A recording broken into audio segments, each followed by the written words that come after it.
سترګو په ناسته په ولاړه او داسې نور زه په ښکاره هر کار کوم. احمد، حامد او زرغونه وړاندې نه راغلي. قید است یا نیست و در پهلوی زی احمد اسم مذکر است یا نیست؟ ببینید اوس برش به کار رفته. احمد اوس راغی. احمد حال آمد.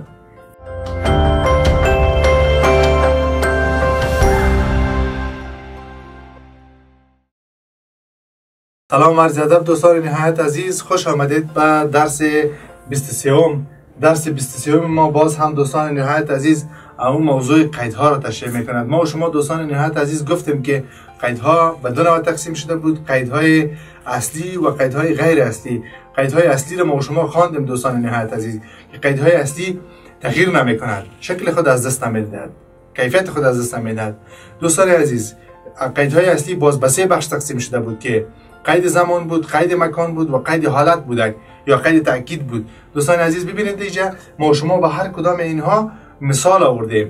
چندین مثال هستند که با این آشنا شویم. در جمله ساختن جمله جور کردیم، در این جمله ما شما با مقید آشنا میشویم که چرا شکل خود تغییر نمیداد، در کدام حالت شکل خود تغییر نمیداد. خب دقیق متوجه باشید. در حالت مفرد و جمع، در حالت مذکر و مؤنث، در حالت زمان حال، زمان گذشته و زمان آینده هیچ وقت تغییرات درش وارد نمی شود. و طور مثال دوستان عزیز خوب دقیق متوجه باشین. اول خواندیم قید زمانی را، یاد محال قیدونه. ببینین اوس، حال، دمخه، پیش، بخوا، قبلا، وړاندې، چند لحظه پیش. ببینید دوستان عزیز با هم مترادفات است. چه قسم استفاده میشه در جملات؟ خب متوجه باشین. هیچ وقت شکل خود از دست نمیداد. احمد اوس راغی، احمد حال آمد. خب متوجه باشین دوستان عزیز. ببینید ما براتون نشانی میکنم دیگه، شما هم دقیق متوجه باشید که چه وقت در کدام حالت شکل خود از دست نمیداد. ببینید امی اوس چی است؟ قید است یا نیست؟ و در پهلوی زی احمد اسم مذکر است یا نیست؟ ببینید اوس برش به کار رفته. احمد اوس راغی، احمد حال آمد. ببینید اوس قید شد، احمد چی شد؟ فاعل شد، اسم مذکر راغی آمد. ولی ببینید در اینجا باز مؤنث میشه. اسم ما چی میشه؟ مؤنث شد. زرغونه اوس راغله. ببینید زرغونه اسم مؤنث شد، مفرد است. اوس اوس است، هیچ تغییر درش وارد نشده. راغله. زرغونه حال آمد. و همچنان اگر گفتم جمع هم شود، جمع مذکر و مؤنث هر دویش هیچ تغییرات درش وارد نمیشه. ببینید احمد او زرغونه اوس راغله. ببینید اوس اوس است، هیچ تغییر درش وارد نشده. احمد و زرغونه حال آمدند. جمع، در جمع هم تغییرات درش وارد نمیشه. یکی دوم زه دمخه درغلم، من پیشتر آمدم. ببینید دمخه یعنی مذکر شد، زه بر مذکر به کار افتاد یا ضمیر به کار افتاد، بازم تغییر درش وارد نمیشه. ببینید امو دمخه است. و اگر بگویم زرغونه دمخه راغله، زرغونه چی است؟ پیشتر آمد. باز چی است؟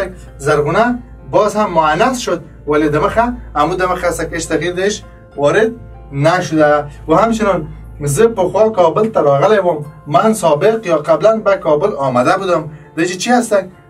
پخوا به کار رفتد. امی کلمه پخوا ببینیم امو شکل اصلیش هست. زه برای ضمیر یک ضمیر است که برای مذکر یا مؤنث به کار رفتد. امو پخوا است، پخوا تغییر نمیکنه به خاطر قید اصلی است. دوم زرغونه پخوا کابل ته راغلی و زرغونه رو ببینید دوستان عزیز مؤنث شد. پخوا اما شکل اصلی خود از تغییر درش وارد نمیشه. زرغونه سابق یا قبلا کابل آمده بود. دیگه ببینید وړاندې زه وړاندې نوم راغلی، من پیش یا قبلا نامده بودم. اینجا چی هست دیگه؟ وړاندې برای ضمیر که زه است به کار رفته، یا زه مذکر است یا زه مؤنث است.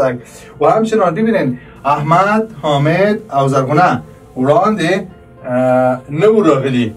احمد، حامد و زرغونه مذکر و مؤنثات جمع شده دوستان عزیز، باز هم وړاندې به شکل اصلی خود است، هیچ تغییر درش وارد نمیشه. احمد، حامد و زرغونه پیش یا قبلا نامده بودند، قبلا نامده بود. خب متوجه باشین دوستان عزیز.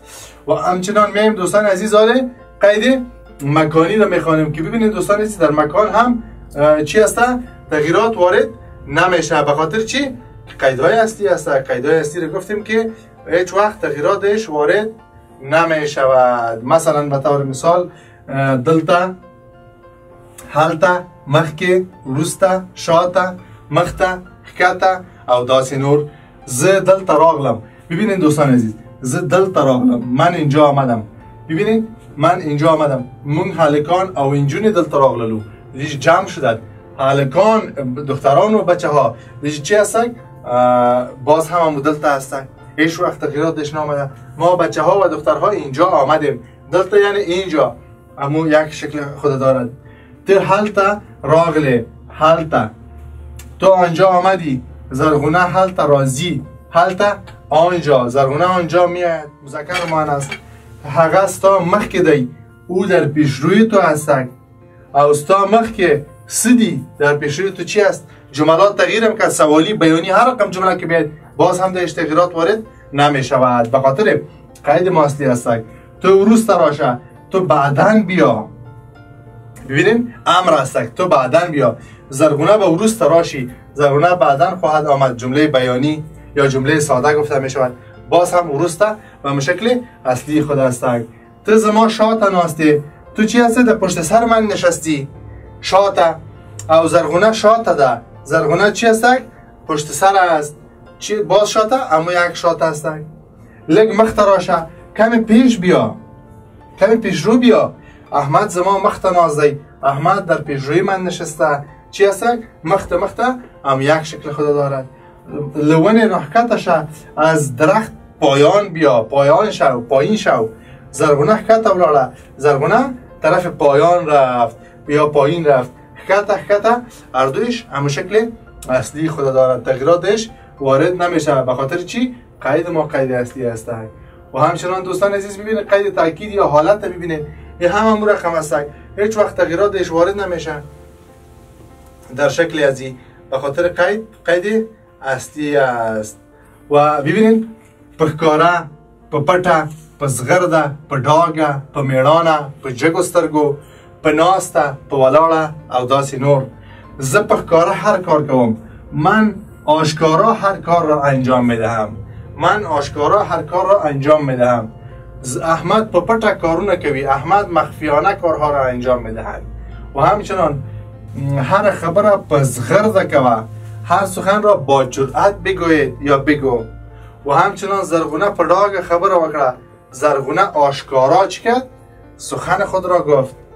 و احمد په میړانه راغی، احمد با غیرت آمد یا با جرأت آمد. زرغونه په میړانه راغله، زرغونه با غیرت و با مردانگی آمد. ببینید برای مذکر و مؤنث اما یک شکل خود دارد، هیچ تغییر درش وارد نمیشه. احمد و زرغونه په جګو سترګو درس وایي. احمد و زرغونه با چشمان بالا یا با افتخار چی میکند؟ درس میخواند. زرغونه په ناسته لمونځ کوي، زرغونه نشسته نماز میخواند. و همچنان احمد په ولاړه دلته راغی. دو تا قید قرار گرفته دیجا. احمد په ولاړه دلته راغی، احمد استاده اینجا آمد. اینجا قید مکانی، په ولاړه قید حالت است یا تأکید است. و همچنان دوستان عزیز تغییراتش وارد نمیشه به خاطر قیدهای اصلی گفته می شود. و لغاتتان متوجه باشین دوستان عزیز، لغات بسیار مهم است که در لابلای سخنان یا گپ‌های روزمره خود ما از این استفاده میکنیم. سپین به معنی چی؟ سفید، سفید. تور، سیاه، سیاه. ژړ، ژړ. زرد، خړ، خړ.